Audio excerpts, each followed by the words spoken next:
Monument Valley on a star-studded site, trying to find a white spot to rest my soul for the night. The moon was full and glowing, illuminating the desert floor. I saw rocks and sand and cactus from my driver's window door, when suddenly in front of me, like a vision from beyond, an apparition on the roadside appeared. Please check out the Night Dreams Talk Radio website at www.nightdreamstalkradio.com. Also, if you want to keep our show free of advertising, just hit the donate button. Give a buck or two. Remember, all prior shows are always free to listen to. We at Night Dreams Talk Radio thank you for your support. Night Dreams Talk Radio Network brings you The World Paranormal News with James Creechbaum. Now, the latest news. I'm James Creechbaum, and here's a sign of the times. There's a real estate firm in North Carolina that offers free paranormal investigation for prospective homeowners. Yes, that's right. So if you're planning on buying a home in this area, they will offer free paranormal inspections for the prosperous homeowners. Now, so far, there has been no evil spirits found, but if you want that option, it is there for you. So that's something new you don't see every day. Now, also, drones with flamethrowers are the thing that you can actually buy. Now, as if drones weren't frightening enough, now they can be equipped with fire-spitting flamethrowers. Oh boy, yeah, that's just what we need.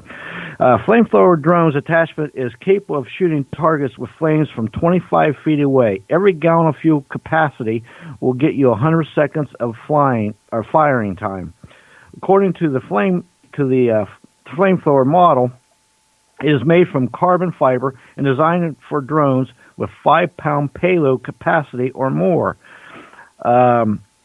The Wasp is built, that's the name of the flamethrowing drone, to withstand all sorts of conditions, both cold and hot, claims the company's product video. The flamethrower is mounted on a drone. That sounds dangerous, especially in the wrong hands. But as scary as it looks, the Wasp is really designed for industrial use. Flamethrower called Game Changer for clearing vital infrastructure, igniting in remote vegetation, and eliminating pests. Other use cases for flame-shooting drone, according to the company: clear debris from power lines, pest management, and nest elimination, forest fire containment, back burns, pre-burns, remote agricultural burns. The catch, because there's always one, the Wasp costs a whopping $1,500, and that's without a drone. Add on to the cost, which runs $1,500, you're looking at $3,000 for the full setup. Needless to say, let's leave this bad boy to the professionals. Please don't build a flying weapon at home. I got to agree with that one. Objects spotted flying through the universe at a blistering speed after being thrown out of a black hole. A star has been spotted speeding through the universe after it was thrown from a supermassive black hole. It is going so fast that it will eventually be thrown out of the galaxy and never return, scientists say. The star was thrown out of a black hole at the center of our galaxy known as Sagittarius A. As such, scientists describe it as a visitor from a strange land, having come relatively near us from the very middle of our Milky Way. The star was spotted in the constellation of Gyrus, or the Crane, by researchers from Carnegie Mellon University. They saw that the star was moving 10 times faster than most of the stars in our galaxy, and looked to study it for more information. The velocity of this discovered star is so high that it will inevitably leave the galaxy and never return. And that's from the co-author of the study. Now, high-velocity stars of this kind were only discovered about 20 years ago and remain mysterious to scientists. This is the first star of its kind ever seen, with astronomers never spotting one of these mysterious stars so fast and close before. Now, on to an inmate who died and says he served his life sentence. A man who is in jail for murder maintains that he should be released because he died and was resurrected. But what exactly does it mean when you are made to serve a life sentence? Does life really mean life? It's a question that was recently at the center of a court case involving Benjamin Schreiber, a 66-year-old man who was jailed for life back in 1996 after he bludgeoned a man to death.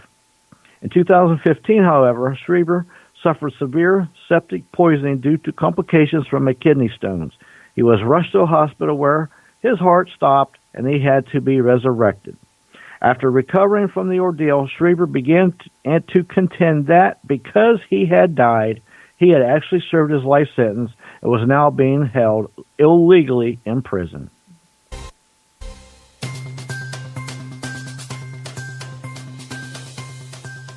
You're listening to Night Dreams Talk Radio After Dark with our host, Gary Anderson. And that is me. Well, we're trying to get our next guest on, Charles. He's with a paranormal group in Spokane, I believe. Hello? Charles, are you there? I am. How are you? I'm doing fine, but you're kind of like loud one second and quiet the next second. Are you on a conventional phone, or what are you using there? Cell phone. Oh, wow. Boy, let me turn. You're really bombing in here. You must be close to a tower or something.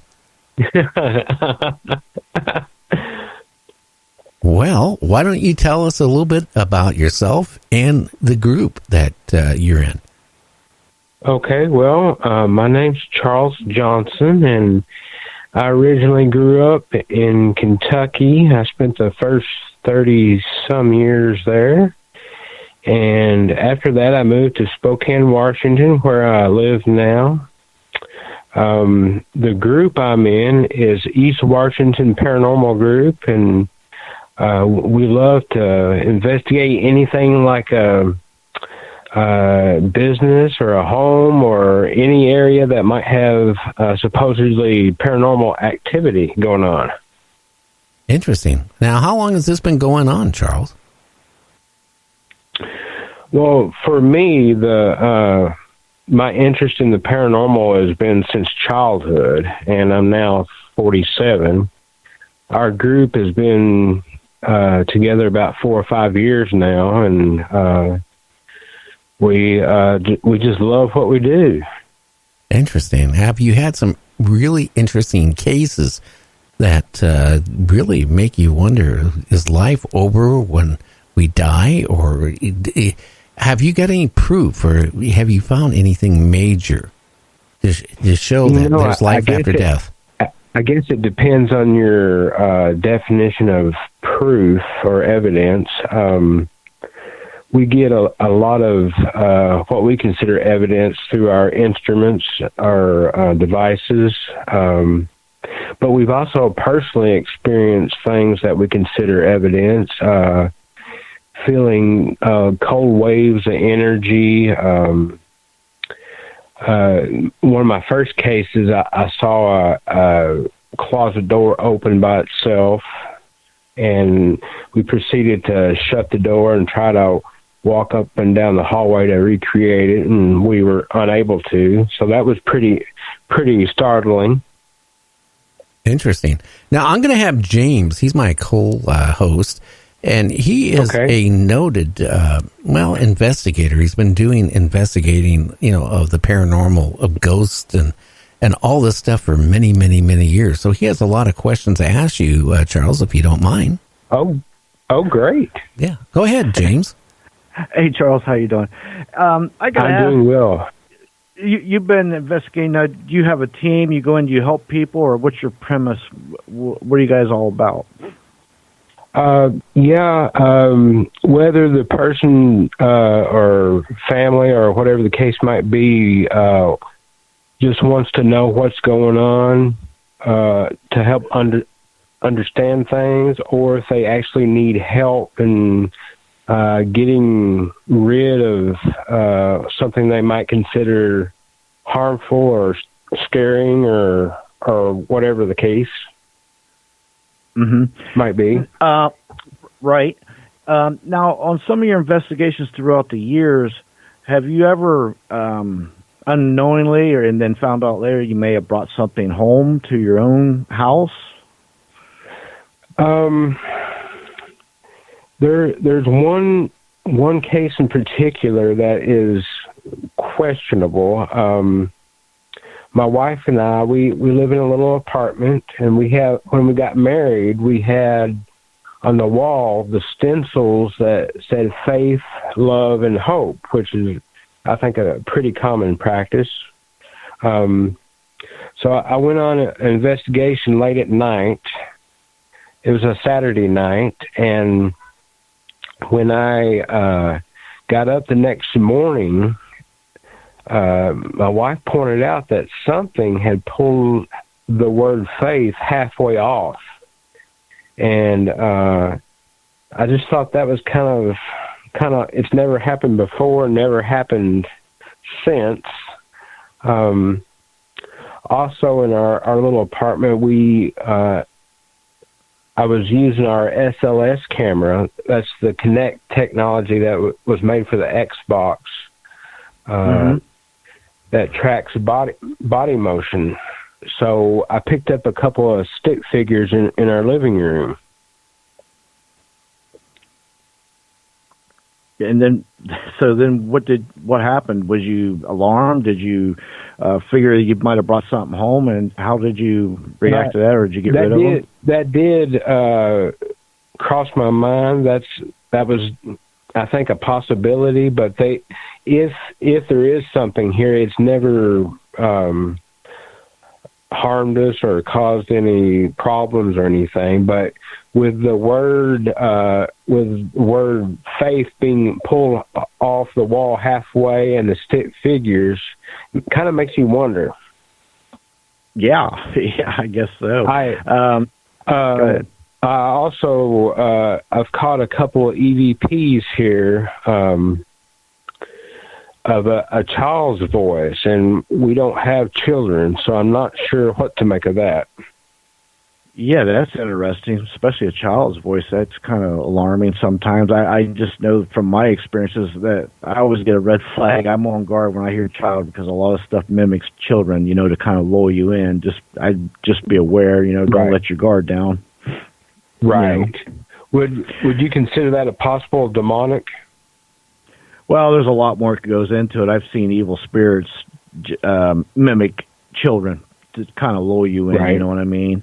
But just keep your guard up and just beware of children. That's all I got to say about that one. But now, on your investigations, you must have come across some stuff that you might have thought might have been demonic or really scary or something unexplainable or way above the norm. Over the years, we hadn't really come across that until this past Saturday night that really kind of made us on guard. We heard scratching, and our client didn't have any cats and no children there at the time of the investigation. It was just her, but a lot of the, if not all the team members, heard it several times, and I've heard that scratching can be indication of an evil entity. Yeah, it can be. I know I've been on someone that I was talking about earlier tonight. There was scratching. They was hearing it. They actually had one case. They had rats in the wall, and the other one they had squirrels. And it sounded, okay, right. Yeah, it actually sounded like evil scratching and stuff. And I figured out it was rats in one case, and the other was squirrels. But yeah, it can fool you sometimes. But anybody had scratches from entities or being held down in bed, any of those kind of cases? Our client that we worked with Saturday night said she felt a scratch